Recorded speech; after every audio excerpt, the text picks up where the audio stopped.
नमस्कार दोस्तों, कहानियों की श्रृंखला में आज सुनेंगे मालती जोशी जी की कहानी इच्छाओं का अनंत आकाश। तो आइए सुनते हैं। किसका फोन था? मैंने पूछा। अवस्थी जी का। मिसेज नारंग नहीं रही। क्या? मेरी तो चीख ही निकल गई। चीखो मत, ये झल्लाए, बिना बात एकदम हाइपर हो जाती हो। चीखूंगी नहीं। अभी शाम को तो ही हम दोनों मंडी से हफ्ते भर की सब्जी लेकर आए हैं, और अब वो वाली मिसेज नारंग नहीं, पहले वाली। इन्होंने खुलासा किया तो मेरी उखड़ी सांसें सम पर आ गईं।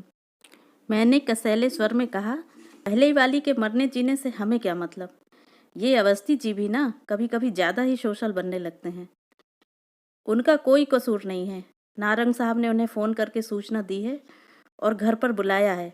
साथ ही मेरे लिए भी कहा है कि शर्मा जी को भी लेते आए। मैं चलूं? मैंने डरते डरते पूछा। देख लो, उनकी मिसेज आ रही हो तो तुम भी चली चलना। हम लोग अभी अभी खाना खाकर उठे थे। अपने पसंदीदा सीरियल्स इत्मीनान से देखने के लिए मैं आजकल इन्हें जल्दी खिला देती हूँ। यूँ तो टीवी डाइनिंग टेबल के सामने ही रखा है, पर इन्हें खाना खाते समय टीवी देखना एकदम नापसंद है। कहते हैं तुम्हारा दिमाग और आंखें उसी में घुसी रहती है, न ढंग से खाती हो और न खिलाती हो। वैसे भी खाना खाते समय रोना धोना, चीख पुकार मुझे जरा भी अच्छी नहीं लगती। जल्दी जल्दी टेबल समेटते हुए मैं इनके बाहर जाने की प्रतीक्षा कर रही थी। एक एक क्षण मुझ पर भारी पड़ रहा था। कभी कभी सोचती हूँ, जब टीवी नहीं था लोग अपना बुढ़ापा कैसे काटते होंगे। पर तब बुढ़ापा इतना एकाकी निस्संग थोड़े ही रहता होगा। घर बेटे बहुओं से, नाती पोतों से भरा रहता होगा। राम नाम जपने तक की फुर्सत नहीं मिलती होगी। मैं टीवी का बटन ऑन करने जा ही रही थी कि फ़ोन बज उठा। फिर तो सारा मूड ही हवा हो गया। साड़ी बदल लूँ? मैं पूछने को हुई, पर फिर चुप लगा गई। शादी को इतने साल हो गए हैं, पर अब तक मैं यह अंदाज़ा नहीं लगा पाती हूँ कि ये कब किस बात पर उखड़ जाएंगे। गेट पर ताला डालते हुए देखा, अवस्थी लोग बगल वाले गेट पर खड़े हैं। शायद हमारी ही प्रतीक्षा कर रहे थे। ठीक तो है, ऐसे मौक़ों पर अकेले जाने की हिम्मत नहीं पड़ती। कोई साथ हो तो अच्छा रहता है। यहाँ तो असमंजस और भी ज़्यादा था। जिस औरत को कभी देखा नहीं, जाना नहीं, उसी के पुरसे में जाना पड़ रहा था। गेट पार कर हम बरामदे में पहुंचे। डरते डरते बेल का बटन दबाया। नारंग साहब शायद इंतजार ही कर रहे थे। दरवाज़ा फौरन खुल गया और वे हमें भीतर लिवा ले गए। भीतर अजब नज़ारा था। 3-4 लोग बैठे थे, पर सन्नाटा पसरा हुआ था। नारंग साहब ने समय जाया नहीं किया। उस स्तब्धता को भंग करते हुए परिचय की औपचारिकताएं पूरी की। उनके 2 साले थे, एक साड़ू भाई और बुजुर्ग से सज्जन मामा ससुर थे। फिर हम लोगों की ओर मुखातिब होते हुए बोले, ये लोग मेरे पड़ोसी ही नहीं, परम मित्र भी हैं। मैं चाहता हूँ आप अपनी बात इनके सामने ही कहें। मैं अपना जवाब भी इन लोगों के सामने ही देना चाहूँगा। पहले तो वे एक दूसरे का मुंह ताकते रहे। फिर एक ने, शायद साले ने, गला साफ कर कहना शुरू किया, पिछली रात शिकागो में मेरी दीदी का स्वर्गवास हो गया है। कैंसर से पीड़ित थी। सौभाग्य से मेरे दोनों भांजे विनीत, सुमित अंतिम समय में उनके पास ही थे। मृत्यु की सूचना देते हुए विनीत ने मुझे बताया कि दीदी की इच्छा थी कि उनकी अर्थी इसी घर से उठे, सुहागन के पूरे साज श्रृंगार के साथ। कुछ क्षण कमरे में घोर निस्तब्धता छाई रही। फिर साढ़ू भाई ने कमान संभाली। हम लोग इसीलिए भाई साहब से रिक्वेस्ट करने आए हैं। आप लोगों के बीच जो कुछ हुआ वह अच्छा नहीं हुआ था, हम मानते हैं, पर इस समय वह सब कुछ भुला देना ही श्रेयस्कर है। मरने वाले की इच्छा का मान भी रखना पड़ता है। फांसी की सजा पाने वाले से भी उसकी अंतिम इच्छा पूछी जाती है और वह पूरी की जाती है। इसलिए अगर दीदी की इच्छा थी कि उनकी विदाई इस घर से हो, तो आप एक बात भूल रहे हैं जनाब, नारंग साहब ने सूखे लहजे में कहा। इस घर से उनकी विदाई 16 वर्ष पहले ही हो चुकी है, और वह भी उनकी इच्छा का मान रखते हुए ही की गई थी। वह घर से विदाई थी, अब वे इस दुनिया से विदा हो रही हैं। दोनों बातों में फर्क है। फिर बच्चे चाहते हैं कि माँ की अंतिम इच्छा जरूर पूरी हो, साले साहब बोले। यह बात बच्चे मुझसे भी तो कह सकते थे। इतने सालों के अंतराल के बाद उनकी हिम्मत नहीं पड़ी होगी। हिम्मत कैसे पड़ेगी? 16 सालों में एक बार भी फ़ोन नहीं किया। मेरे ही पैसों पर पलते रहे, पढ़ते रहे, पर कभी अपना रिजल्ट बताने तक की ज़हमत नहीं उठाई। विदेश जाने से पहले मिलना ज़रूरी भी नहीं समझा। यहाँ तक कि उनकी शादी की खबर भी मुझे औरों से मिली। इसके बाद वे मुझसे बात करने की हिम्मत कैसे जुटा सकते हैं? मुझे तो खुशी है कि वे इतने बेगैरत नहीं हैं। जीजा जी, प्लीज़ अब ये सब भूल जाइए, यही ना? ये मेरे दोनों परम मित्र यहाँ बैठे हैं, मैं इन्हीं से पूछना चाहूँगा। ईमानदारी से अपनी राय दीजिएगा। जो औरत बरसों पहले लड़ झगड़ कर अपने बच्चों को लेकर यहाँ से चली गई थी, उसे मरने के बाद ही सही दोबारा इस घर में आने का क्या अधिकार है?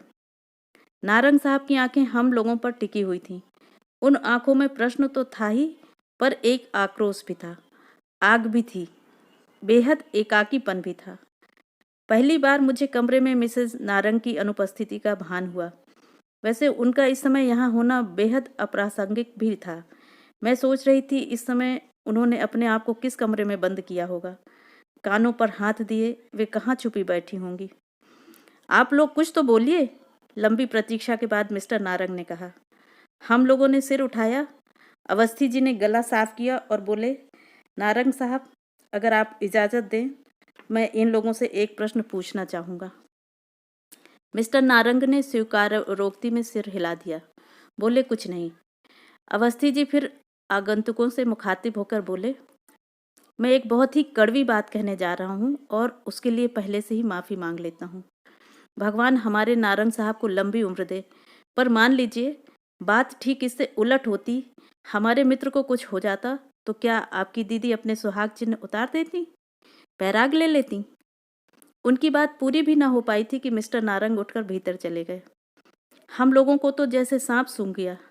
अवस्थी साहब, ये आप, इन्होंने कहना चाहा पर चुप हो गए। सॉरी यार, उनका मंतव्य समझकर अवस्थी जी बोले, दरअसल जो मैं कहना चाहता था शायद ठीक से कह नहीं सका। थोड़ी देर बाद नारंग साहब भीतर से नमूदार हुए। उनके हाथ में जरी वर्क वाला एक पर्स था। उसे साले को सौंपते हुए बोले, अभी अवस्थी जी ने सुहाग चिन्हों की बात की तो मुझे याद आ गया। मैडम जाते समय ये सारी चीज़ें मेरे मुंह पर फेंक कर चली गई थीं। शादी की कोई याद, कोई चिन्ह वे अपने साथ रखना नहीं चाहती थीं। अब मरने के बाद उन्हें सुहागन बनने का शौक चढ़ाया है तो ये रख लो, अपनी बहन का श्रृंगार मन भर कर करना। पर जीजा जी, दीदी की इच्छा इस घर से विदा होने की थी। तो क्या तुम्हारी दीदी की ही इच्छा सर्वोपरि है? मेरी इच्छाओं का कोई मोल नहीं है? क्या मृत्यु उसे सारे आरोपों से बरी कर देगी? वे अनगिनत पल जो मैंने अकेले गुजारे हैं, उनका हिसाब कौन देगा? दो दो बेटों के होते हुए भी मैं निसंतान बुढ़ापा काट रहा हूँ। यह जवाबदेही किसकी है? भाई लोग तो इस आक्रामक रवैये से खौफ खाकर चुप हो गए थे, पर मामा जी बोल पड़े, बेटा, तुम्हारी तरह वह भी अकेली ही थी और अंत तक अकेली ही रही। नहीं, वह कतई अकेली नहीं थी। नारंग साहब ने एक एक शब्द पर जोर देते हुए कहा, वह कतई अकेली नहीं थी। उसके बेटे उसके साथ थे और अंत तक थे। और अगर आपका इशारा मेरे दूसरे विवाह पर है तो जान लीजिए अकेलापन भी कभी कभी बर्दाश्त से बाहर हो जाता है। आदमी उसे बांटने पर मजबूर हो जाता है। जीजा जी, अगर बच्चे आपसे बात करें, साले ने एक अंतिम कोशिश की। नो। उनका यह नो इतना स्पष्ट, इतना निर्णायक था कि उन लोगों ने फिर कोई बात नहीं की। चुपचाप सब उठ गए। शिष्टाचारवश हम लोग भी खड़े हो गए, पर उन्हें दरवाजे तक छोड़ने कोई नहीं गया, नारंग साहब भी नहीं। उनकी गाड़ी जब तक गेट पार करके चली नहीं गई, तब तक हम लोग वैसे ही खड़े रहे, मौन, अविचल, जैसे किसी शोक सभा में श्रद्धांजलि दे रहे हों। सॉरी, नारंग साहब ने दोनों मित्रों के कंधे पर हाथ रखते हुए कहा, सॉरी, आपको इतनी रात कष्ट दिया, पर उन लोगों को अकेले झेलने की हिम्मत मुझ में नहीं थी। सॉरी क्यों कह रहे हैं? यह तो आपका अधिकार है। आप जब चाहें निसंकोच हमें बुला भेजें, हम लोग हमेशा आपके साथ हैं। अच्छा चलें, टेक केयर। और हम लोगों ने भारी मन से अपने घर की राह ली। रात भर नींद नहीं आई। वह अनदेखी, अनजानी औरत बार बार रूप बदलकर सपनों में आती रही।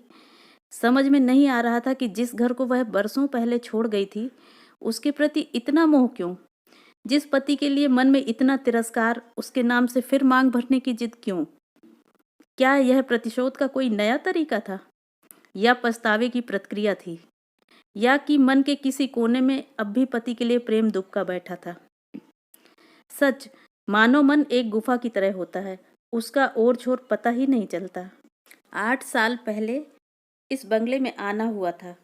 यूं भी बंगलों में अड़ोस पड़ोस नाम मात्र को होता है, यहाँ तो एकदम ही शून्य था। बाईं तरफ वाले बंगले में एक कंपनी का गेस्ट हाउस था, दाईं तरफ नारंग साहब रहते थे, जो तलाकशुदा थे।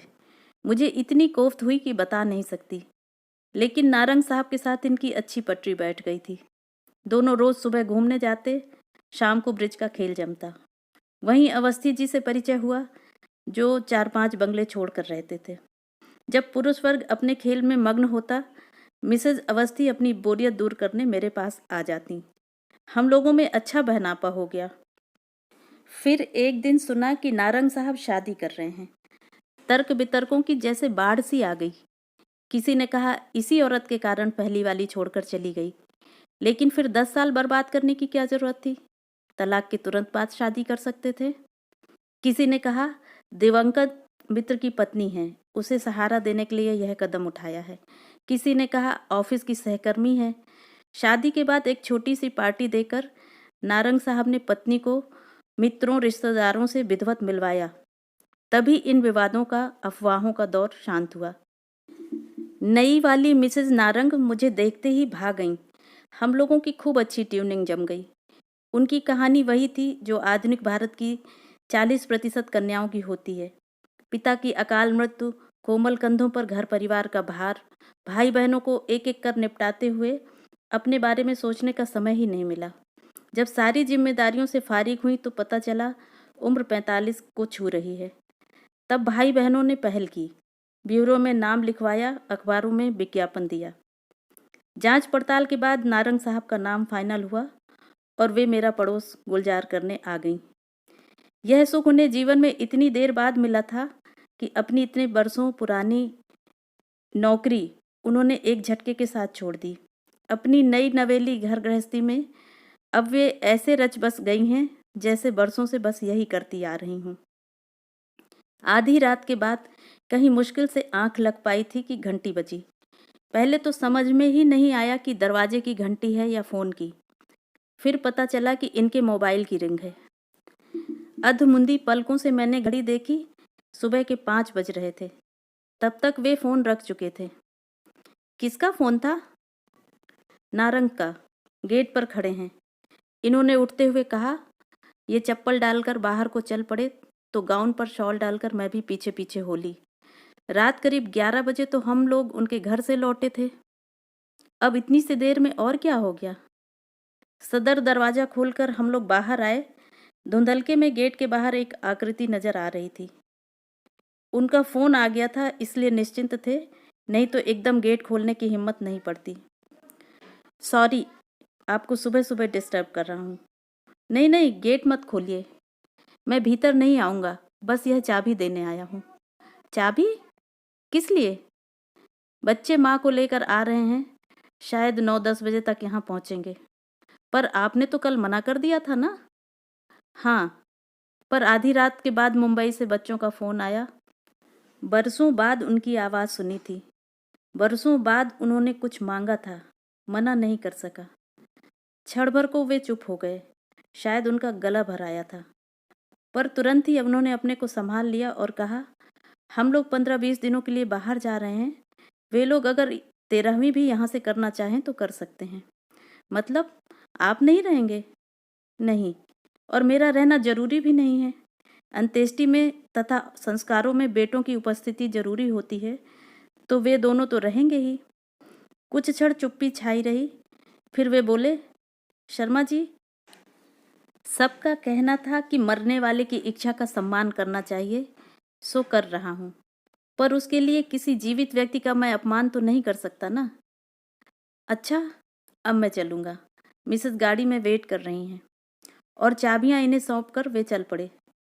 मैंने झांक कर देखा, उनके बंगले के सामने उनकी नीली सेंट्रो उनकी प्रतीक्षा कर रही थी। मिसेज नारंग उसमें बैठी होंगी। अच्छा ही हुआ जो वे नीचे नहीं उतरी। इस समय उनका सामना करने की हिम्मत मुझ में नहीं थी। तो ये थी कहानी दोस्तों। इसी तरह की और भी रोचक अनोखी कहानियों के लिए मेरे चैनल को सब्सक्राइब करना ना भूलें। चैनल को लाइक करें, ज़्यादा से ज़्यादा शेयर करें और कमेंट करके ये ज़रूर बताएं कि आपको ये कहानी कैसी लगी। मिलते हैं अगले वीडियो में एक और नई कहानी के साथ। तब तक स्वस्थ रहें, सुरक्षित रहें। Thanks for listening.